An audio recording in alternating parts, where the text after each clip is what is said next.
In today's activity, we're going to explore how to move with another object in our space. So this activity is inspired by capoeira, which is an Afro-Brazilian martial art form in which two people go into a circle and they play capoeira.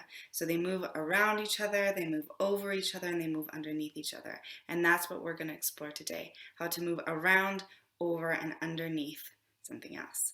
You are welcome to do this standing or seated. You are also welcome to use a prop if you would like. I'm going to use this stool. If you would like to pause the video and go get an object, you are more than welcome to. You may also just imagine that there's something in the space and move around your own body. All right, let's get started.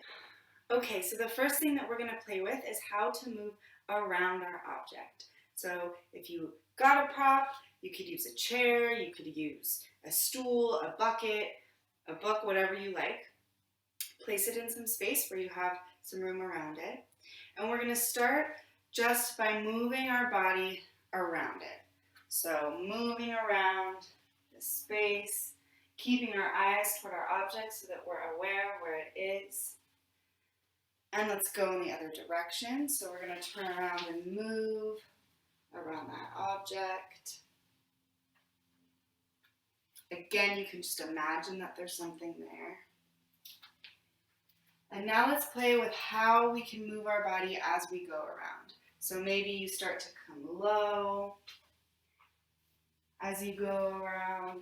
Maybe you come up really high as you go around, still keeping your eyes toward the object. Let's go the other direction, going low, going high, making yourself small, making yourself big.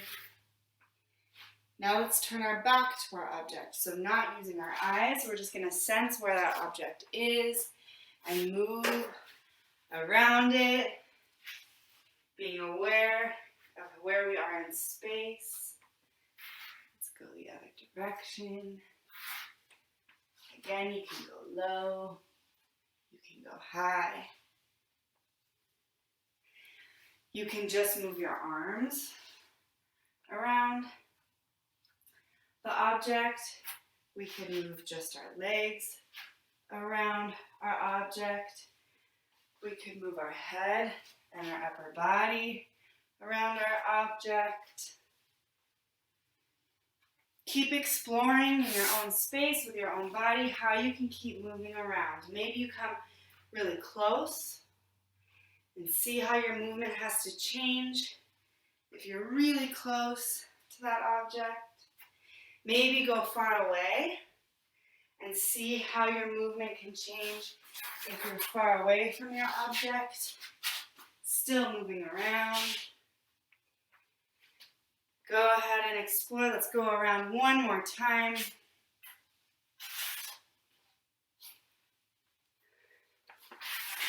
Nice. Good. Now we're going to play with how we can move over our object. Yeah, so I'll face you, I'll stand behind. Again, you can do this seated too, moving your arms, moving your torso, maybe your legs. So when we go over the object, how can you go over? We could use our arms, we could use our legs, right? And kicking over it. We can be circular with our movement, right? Make big circular movements over our object. See what kind of circular movements you can make with different parts of your body, moving over your object. And then what kind of linear straight movements can you make going over your object? Yeah? Using straight, sharp lines to go over your object. What different parts of your body can you use? Nice. Now let's play with going under our object. So I can't fit underneath my stool, and you might not be able to fit underneath your object either. So what we're going to do is play with getting lower than our object. Yeah? bringing our body down and low. Again, you can be imagining an object. So maybe if you're seated, the object is about here so that you still have space to move, right? So if I'm seated and I'm going underneath, maybe I can imagine that my object is here. So I can use my spine to go underneath. I can use my arms to go underneath, right? Maybe even my legs. For standing, see how you can bend down, how you can make yourself small. Maybe you use your hands on the floor to go underneath. Again, see what kind of circular movements you can make to go under your object. Play with different parts of your body. And what kind of linear movements you can make. Maybe just dropping down, coming back up, going up to the side. Nice. Okay, now we're going to put all of that together. So we're going to explore for a little bit using movements that take us around our object, using movements that bring us over our object, using movements that take us underneath our object, coming in close to our object, going far away from our object, maybe going to the ground, making ourselves small, making ourselves big. We're going to play with all of that. So I'll turn on some music and we're all going to explore together. Here we go.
Good job, dancers. Thank you so much for playing, and I hope that you have a wonderful rest of your day.